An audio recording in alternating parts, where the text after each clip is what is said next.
So you want to install Wiki.JS, or you have already installed Wiki.JS, then this video is for you. We will reveal many of our secrets from the way we do our installation to the way we use Wiki.JS. The instructions to this video can be found in our GitHub repository. Please have a look down below for the link. Enough said, let's get our hands dirty. We are going to create 2 chapters. The first will be our installation using our secret source. And the second chapter will reveal all our secrets for using Wiki.JS. In our Proxmox server, you will find this LXC container where we install Docker. Now what you need to do is to open your Docker server with your terminal, in our case with the console.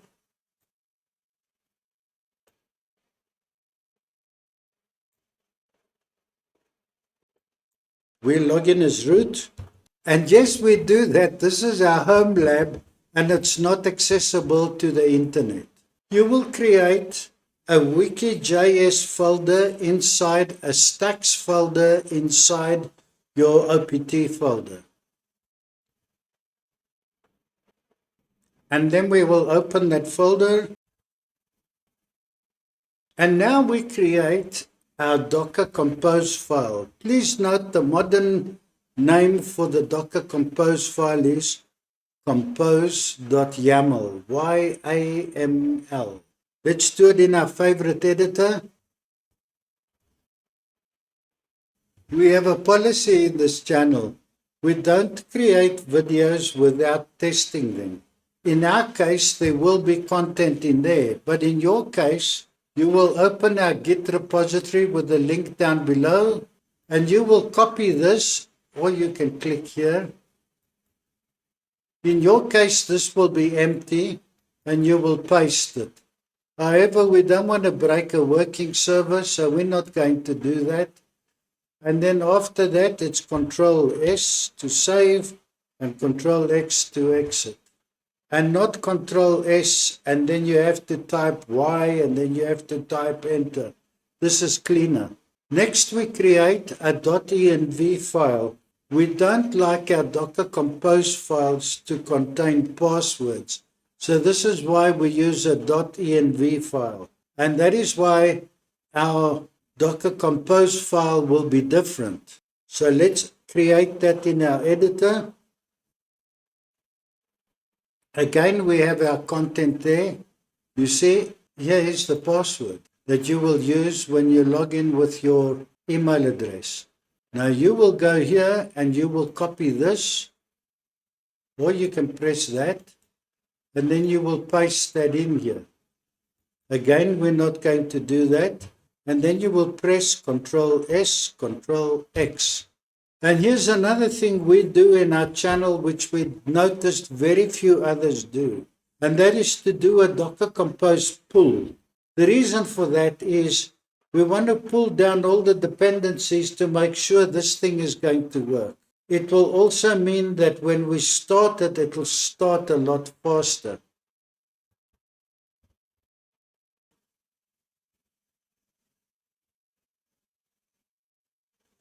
As you can see, it came down quite quick because we have already created the images previously. In your case, depending on the bandwidth you have, it could take a few seconds. At this point in time, we now can start it in detached mode. So it's Docker Compose up -D.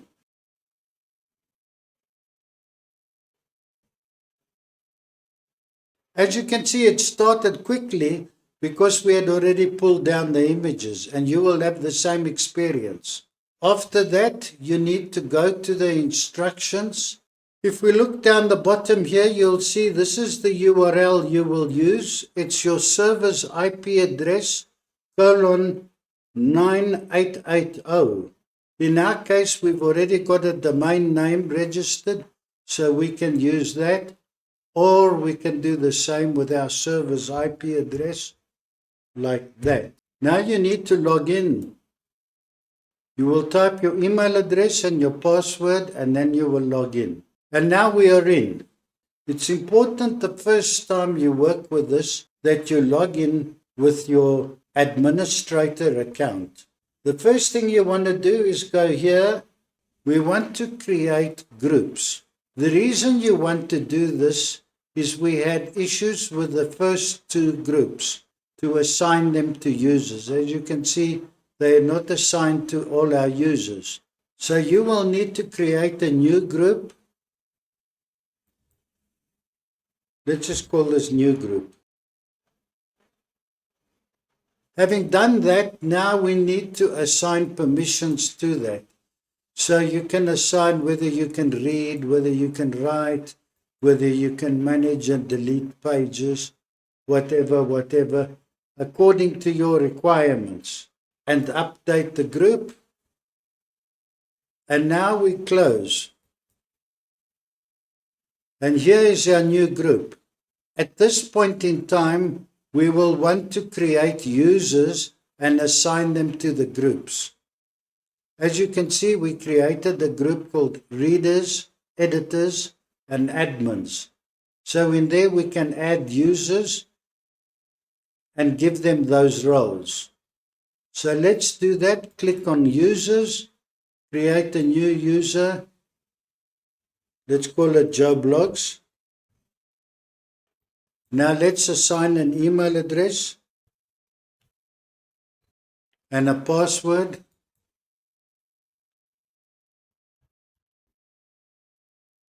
We put the name here.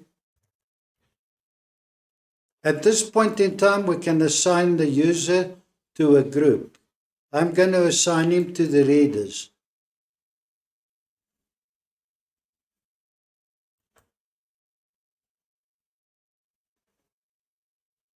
Having done that, we can create another user, and then when we are finished, click this button. This way you can have a hassle-free way of creating users and groups. Now click Exit. Now there's something we want to show you. You need to click this icon.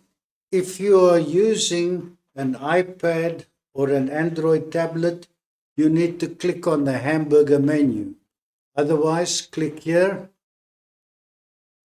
to reveal the categories. We are going to create a new category.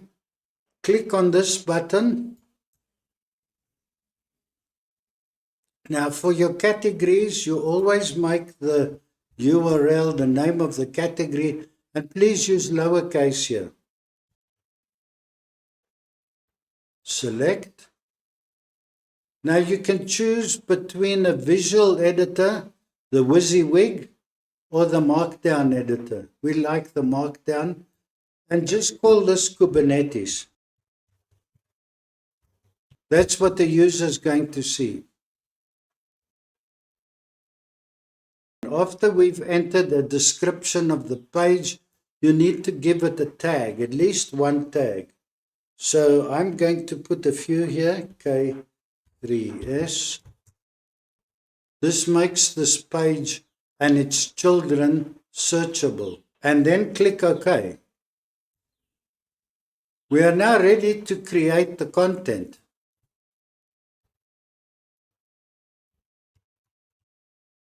As we haven't created an article yet, we're going to put a dummy link here. So we open with a square bracket and we're just going to call this article 1. And then inside round brackets, we'll put the URL. And then whatever goes in here. And close it. And you see there's the link. On this side, this is what the user is going to see. Having done that, there's one more thing you need to do. Click this and add a tag to this page as well. So you can see the URL will be in the root. It will be Kubernetes, lowercase. That's fine. We can say OK. We are happy with the page. Now we can click Create. It will now generate our page. So let's go back here and now click here.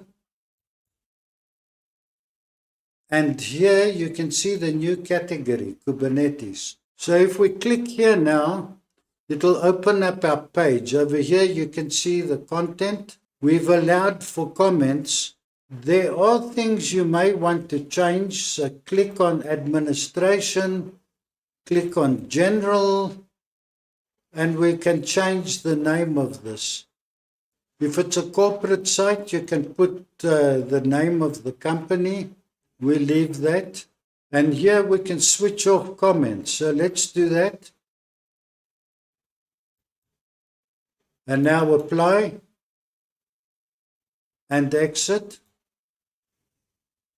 Notice the comments have gone. Now it's only displaying our content. This is what we want. We will now show you two important things you need to do to be able to create drawings.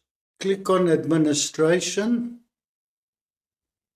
And then on the side here, we are looking for rendering. Click there. And we have added plant UML so that we can also do plant UML diagrams. By default, it supports Mermaid diagrams, but if you want to do plant UML diagrams, you need to add that. And then exit. And we will now edit this page. This works with what we call diagrams as code. You write the code and Mermaid generates the drawing. Well, if we go to the Mermaid website and we look at their tutorials, then on the side here you'll see the different diagrams. We did a sequence diagram. We could do a class diagram. We could do a state diagram. This is a smaller one. So let's copy this.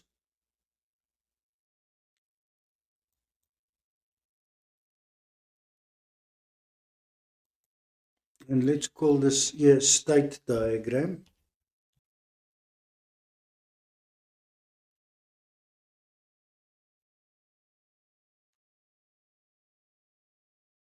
Now you always need to put 3 backticks and then write the word mermaid. And then another 3 backticks and now paste the code there. And then we need to save that code.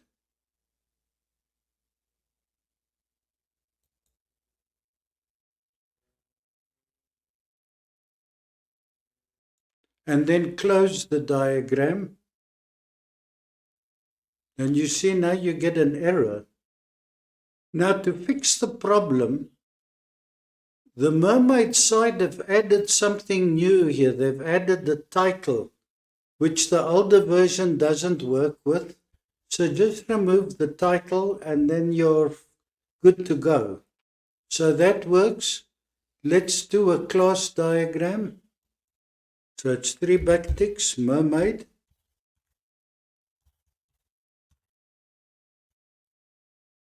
And then 3 backticks. So here let's go for the class diagram. Copy it.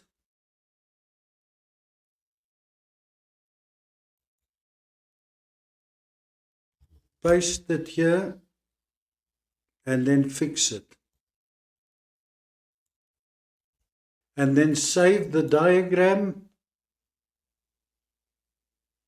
and close. And there we are. Now we have a state diagram, a class diagram, and a sequence diagram. And you could do the same with plant UML. You can add plant UML diagrams as well. We trust you found this interesting.